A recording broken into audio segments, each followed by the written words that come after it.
புதுசாக சீமான் அவர்களுக்கு எதிராக அவர் சொல்கிறது பொய், அவருடைய புகைப்படம் பொய், அவர் ஈழத்துக்கு போகவே இல்லை, அவர் ஈழத்துக்கு போனார் ஆனால் 5 நிமிஷம் தான் தலைவரை பார்த்தாரு அப்படின்னு சொல்கிற பல செய்திகளை பார்க்க முடியுது. இதற்கு எதிர்வினையாக நாம் தமிழர் கட்சியை சார்ந்தவங்களும் ஈழத்தில் இருக்கக்கூடிய ஈழ உறவுகளும் எல்லாருமே பேச ஆரம்பிக்கிறாங்க. ஆனால் ஈழ உறவுகளை பொறுத்த வரைக்கும் அங்கேயும் ஒரு 80-90% சீமானவர்களுக்கு ஆதரவாளர்கள், ஒரு 10% சீமானவர்களுக்கு எதிரானவர்கள் அப்படின்னு சொல்கிற அந்த கருத்தையும் நம்மளால் பார்க்க முடியுது. ஸோ இங்கே புகைப்படம் எடுத்ததும் இல்லை அந்த ஈழப்போரின் போது சீமானவர்கள் தலைவர் பிரபாகரன் அவர்களை பார்த்தார்கள் அப்படின்னு சொல்கிறதும் எந்த அளவுக்கு உண்மை அப்படின்னு சொல்கிறது ஒரு பெரிய டிபேட்டாக மாறிட்டு இருக்கிற இந்த நேரத்தில் நியூஸ் 18 ஊடகம் சில நபர்களை வாண்டடாக சீமானவர்களுடைய உண்மை முகம் இதுதான் அப்படிங்கிறதை சொல்வதற்காக கூப்பிட்டுட்டு வந்து பேட்டிலாம் எடுக்கிறாங்க.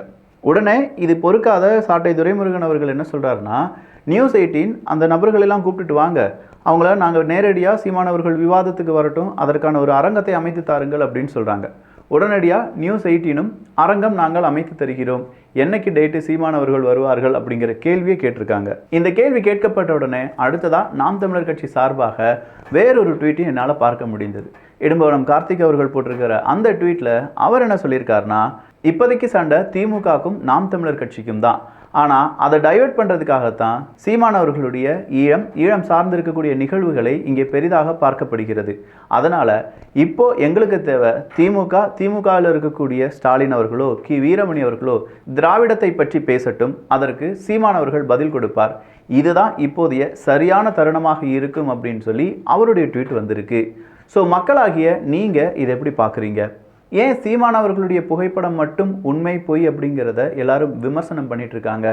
இதே மாதிரி தானே எல்லா இடங்களிலும் இருக்கக்கூடிய உண்மை பொய்யை எல்லாரும் பகுத்தாய்வு செய்ய வேண்டும் அப்படிங்கிற ஒரு கோரிக்கை வலுப்பெற்று வருகிறது.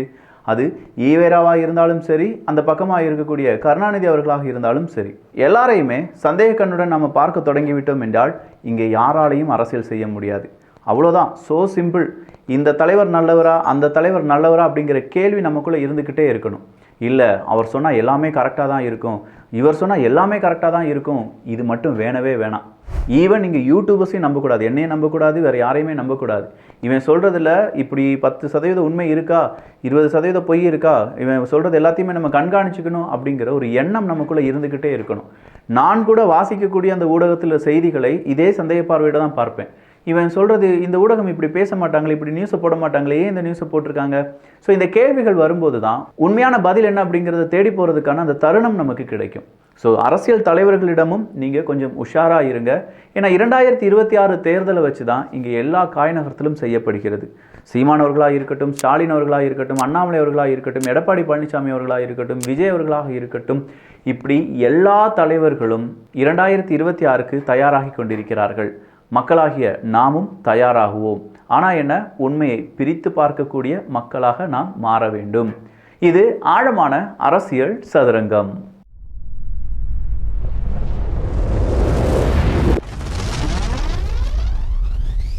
அடுத்த வந்திருக்கக்கூடிய செய்தி என்ன தெரியுமா? சீமானின் முகத்திரை கிழிக்கும் இன்னும் பல அதிர்ச்சி பேட்டிகள் அடுத்தடுத்து வெளிவரும் அப்படின்னு சொல்லியிருக்காரு செந்தில்.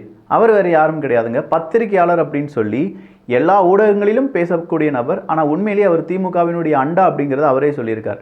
ஸோ திமுகவினுடைய அண்டாவாகிய செந்தில் அவர்கள் சொல்லியிருக்கக்கூடிய கூற்றுப்படி சீமானின் முகத்திரை கிழிக்கும் இன்னும் பல அதிர்ச்சி பேட்டிகள் அடுத்தடுத்து வெளிவரும் அப்படின்னு சொல்லியிருக்கார்ல. இதே நேரத்தில் நாம் தமிழர் கட்சி சார்பாக தம்பிகளும் சண்டைக்கு தயாராகிட்டாங்க. வெளிநாடுகளில் இருக்கக்கூடிய புலம்பெயர்ந்த எத்தனையோ புலிகள் இருப்பாங்க, அவங்க உண்மை என்ன அப்படிங்கிறத சொல்ல போகிறாங்க. சீமானவர்களுக்கு ஆதரவாக அங்கே நடந்தது என்னெல்லாம் இந்த திராவிட கூட்டம் எங்களை எதிர்த்து எங்களை அழிப்பதற்காக பெரிய அளவில் அவங்களுடைய பகடக்காய்களை செய்கிறார்கள், இது எல்லாத்தையுமே நாங்களும் முறியடிப்போம் அப்படின்னு சொல்லி அவங்களும் ஒரு கூட்டத்தை கூட்ட ஆரம்பிச்சிருக்காங்க. இது சரியான ஒரு அரசியலாக இருக்கும். ஏன்னா அந்த பக்கமும் ஆட்கள் கூட்டத்தை கூட்டுறாங்க, இந்த பக்கமும் ஆட்கள் கூட்டத்தை கூட்டுறாங்க. இரண்டு கூட்டமும் சரி வரும்போது தான், இரண்டு கூட்டமும் டிஸ்கஸ் பண்ணும்போது தான் உண்மை என்ன பொய் என்ன அப்படிங்கிறத மக்கள் புரிந்து கொள்வார்கள். ஆனால் இது வெறுமனே சீமானை எதிர்ப்பதற்காக மட்டும் இருக்கக்கூடாது. இங்கே தான் திராவிடத்துக்கும் கூட்டம் கூடப்பட வேண்டும், சமூக நீதிக்கும் உண்மையான இந்த திமுக உழைக்கிறார்களா அப்படிங்கிறத கேள்வி கேட்பதற்கான ஒரு கூட்டம் கூட வேண்டும். எல்லா நல்ல விஷயங்களுக்கும் கெட்ட விஷயங்களுக்கும் இதே மாதிரி கூட்டங்கள் கூடினார்கள் என்றால் நிச்சயமாக பகுத்தாய்வு செய்து அரசியல்வாதிகளை தேர்ந்தெடுக்கும் அந்த திறன் தமிழக வாக்காளர்களுக்கு பெருவாரியாக வந்து சேரும் என்று சொன்னால் மிகையல்ல. அடுத்ததாக வந்திருக்கக்கூடிய இன்னொரு செய்தி, பொதுவாக இந்த திமுக அப்படின்னு சொல்லும்போது அங்கே திருப்பரங்குன்றம் பிரச்சனை திமுகவுக்கு பெரும் பிரச்சனையாக மாறிட்டு இருக்கு.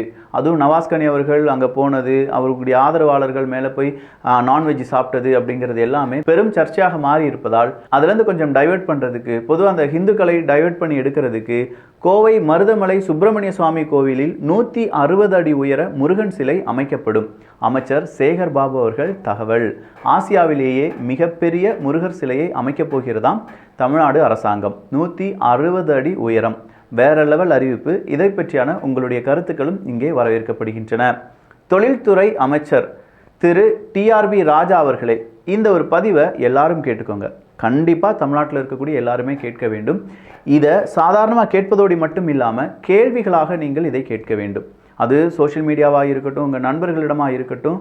இன்றைக்கி வந்திருக்கக்கூடிய ஒரு செய்தி பார்த்தீங்களா, அமெரிக்காவினுடைய ஒரு நிறுவனம் திடீர்னு பார்த்தா சாஃப்ட்வேர் நிறுவனம் தான், அவங்க என்ன செஞ்சிட்டாங்கன்னா மூடிட்டு போயிட்டாங்க. அப்போ 2000க்கும் அதிகமான நபர்கள் இருக்கும்போது கோயம்புத்தூரில் எல்லா மனிதர்களும் அங்கே வேலை செஞ்சுட்டு இருந்த எல்லாருமே வந்து போராடுறாங்க. இஎம்ஐலாம் இருக்குது, நாங்கள் எப்படி கட்ட போகிறோம், ஒர்க் ஃப்ரம் ஹோம் கொடுத்தாங்க, பணம் இன்னும் தரல, சேலரி இன்னும் போடலை, அதுக்கு முன்னாடி கம்பெனியை பூட்டிட்டேன்னு சொல்லி சிஇஓ மெசேஜ் அனுப்புகிறாரு, இப்படி போச்சுன்னா நாங்கள் எங்கே போவோம் அப்படின்னு சொல்கிறத ஐடியில் வேலை செய்யக்கூடிய நபர்கள் சொல்வதை இன்றைக்கி நீங்கள் நிறைய ஊடகத்தில் பார்த்துருப்பீங்க. ஸோ இங்கே வேலை வாய்ப்பு உருவாக்குதல், உருவாகக்கூடிய வேலை வாய்ப்பை சரியாக பயன்படுத்துதல் அப்படிங்கிறதுல ஒரு தொய்வு இருக்குது. அந்த தொய்வை இன்றைக்கி தமிழ்நாடு பிஜேபி செம்மையாக ஒரு கேள்வியை கேட்டிருக்காங்க. டாவோஸ் உலக பொருளாதார மாநாட்டில் உத்தரப்பிரதேசம் சுமார் 19,400 கோடி முதலீடுகளையும், மகாராஷ்டிரா சுமார் 15.70 லட்சம் கோடிக்கான முதலீடுகளையும், தெலுங்கானா 1.79 லட்சம் கோடிகளை ஈர்த்திருக்கும் நிலையில் தமிழகம் ஈர்த்துள்ள முதலீடுகளை வெளியிடாமல் வெட்டி பெருமை பேசுவது ஏன்? முதல்வர் மு.க. ஸ்டாலின் அவர்கள் ஆட்சிக்கு வந்த பின்பு கடந்த 2022ஆம் ஆண்டு துபாயில் ஒரு 6,100 கோடி ரூபாய் வந்துச்சு அப்படின்னு சொன்னாங்களா? 2023 ஜப்பானில் ஒரு 946 கோடி ரூபாய் முதலீடு வரும் அப்படின்னு சொன்னாங்களா?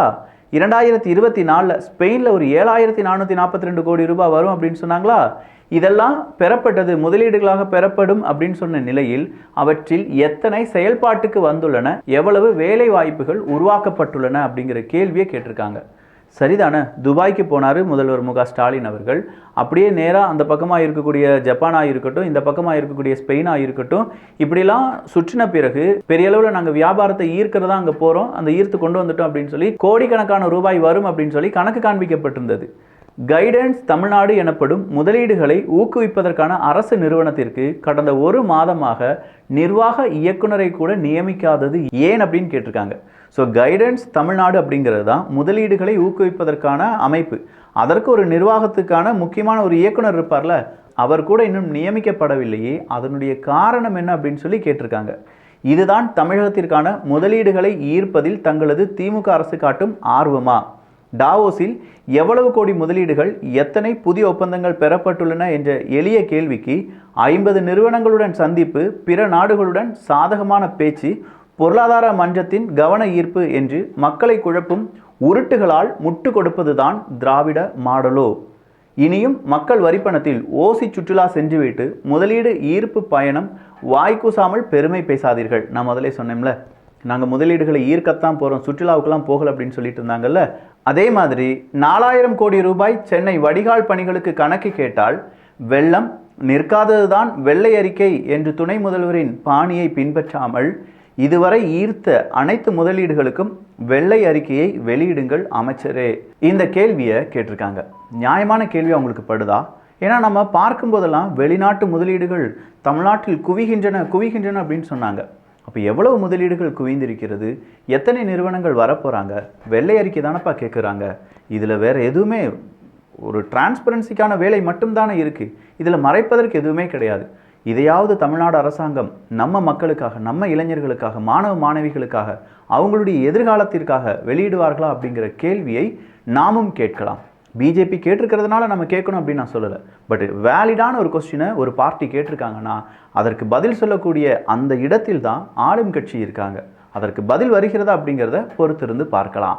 இதே மாதிரி பல உண்மைகளையும் உங்கள் முன்னாடி நான் கொண்டு வருவதற்கு தயாராக இருக்கேன்.